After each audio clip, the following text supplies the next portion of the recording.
Lori Montenegro. Thank you, Mr. President. Mr. President, when you met with the Hispanic Caucus a few weeks ago, reports came out that the White House was planning to have a forum to talk about immigration and bring it to the forefront. Yep.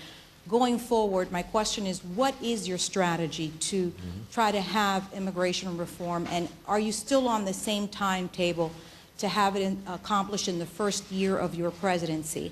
And also, I'd like to know if you're going to reach out to Senator John McCain, who is Republican and in the past has favored immigration reform. Well, we reach out to Senator McCain on a whole host of issues. He has been a leader on immigration reform. I think he has had the right position on immigration reform, and I would love to partner with him and others on what is going to be a critical issue. We've also worked with Senator McCain on what I think is a terrific piece of legislation that he and Carl Levin have put together around procurement reform. We want that moved, and we're going to be working hard with them to get that accomplished. What I told the Congressional Hispanic Caucus is exactly what I said the very next day in a town hall meeting, and what I will continue to say publicly, and that is we want to move this process. We can't continue with a broken immigration system. It's not good for anybody. It's not good for American workers. It's dangerous for Mexican would-be workers who are trying to cross a dangerous border. It is putting a strain on border communities who oftentimes have to deal with a host of undocumented workers, and it keeps those undocumented workers in the shadows, which means they can be exploited at the same time as they're depressing U.S. wages. So what I hope to happen is that we're able to convene a working group, working with key legislators like Luis Gutierrez and Nydia Vasquez and others, to start looking at a framework of how this legislation might be shaped. In the meantime, what we're trying to do is take some key administrative steps to move the process along to lay the groundwork for legislation, because the American people need some confidence that if we actually put a package together, we can execute. So Janet Napolitano, who has great knowledge of this because of having been a border governor, she's already in the process of reviewing and figuring out how can we strengthen our border security in a much more significant way than we're doing. If the American people don't feel like you can secure the borders, then it's hard to strike a deal that would get people out of the shadows and on a pathway to citizenship who are already here, because the attitude of the average American is going to be, well, you're just going to have hundreds of thousands of more coming in each year.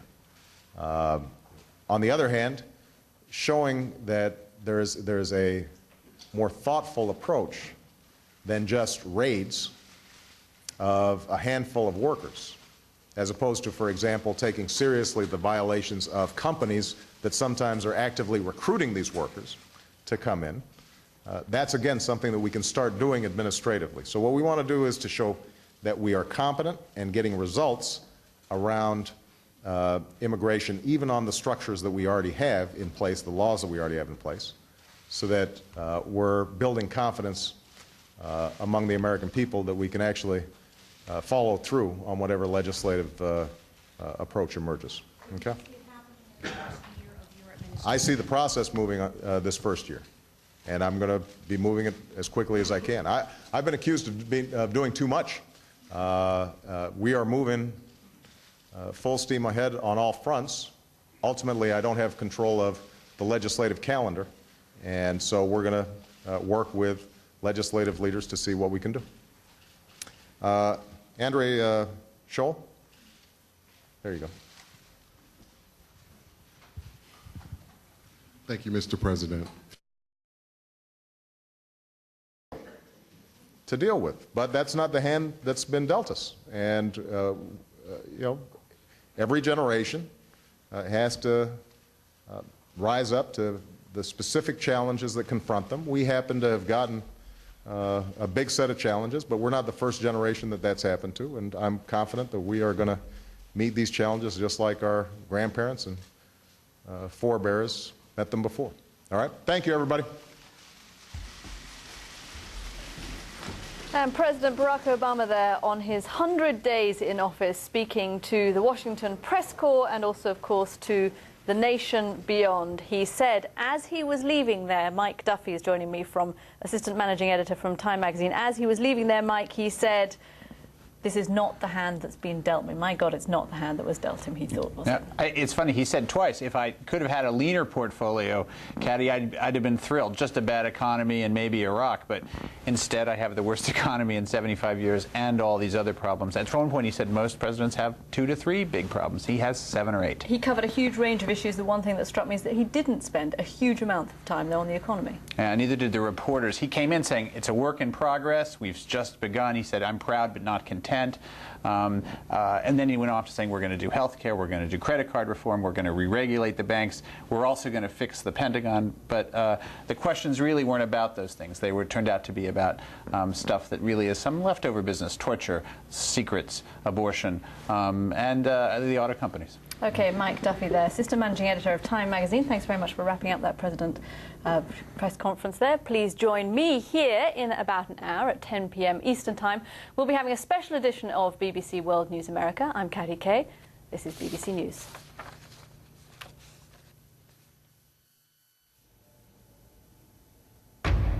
Barack Obama marks his first 100 days in office, warning there's still hard work ahead to move the economy from recession to recovery. Hello and welcome to BBC News. I'm Karen Giannoni. President Barack Obama has been marking his first 100 days in office. He started the day with a town hall meeting in St. Louis, Missouri, and within the past hour has held a prime-time news conference at the White House.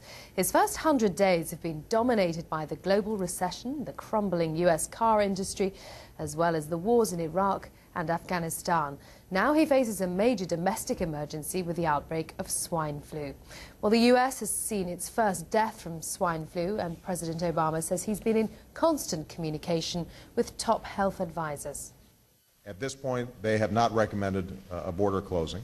From their perspective, it would be akin to closing the barn door after the horses are out, because we already have cases here in the United States. We have ramped up screening efforts, as well as made sure that additional supplies are there on the border so that we can prepare in the eventuality that we have to do more than we're doing currently.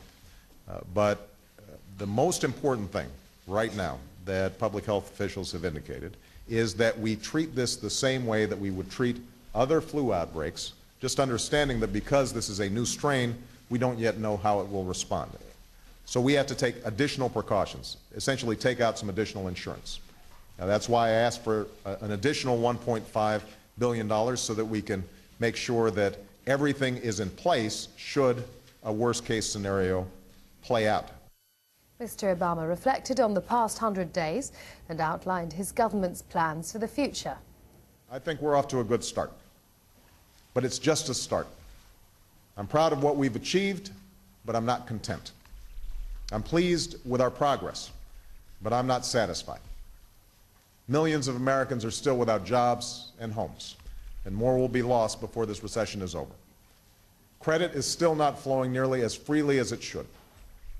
Countless families and communities touched by our auto industry still face tough times ahead. Our projected long-term deficits are still too high, and government is still not as efficient as it needs to be. We still confront threats ranging from terrorism to nuclear proliferation, as well as pandemic flu.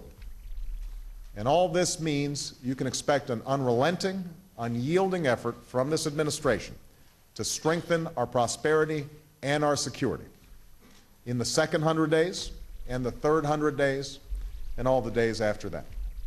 President Obama also said he's hopeful a viable auto industry can emerge from the economic crisis. I would love to get the U.S. government out of the auto business as quickly as possible.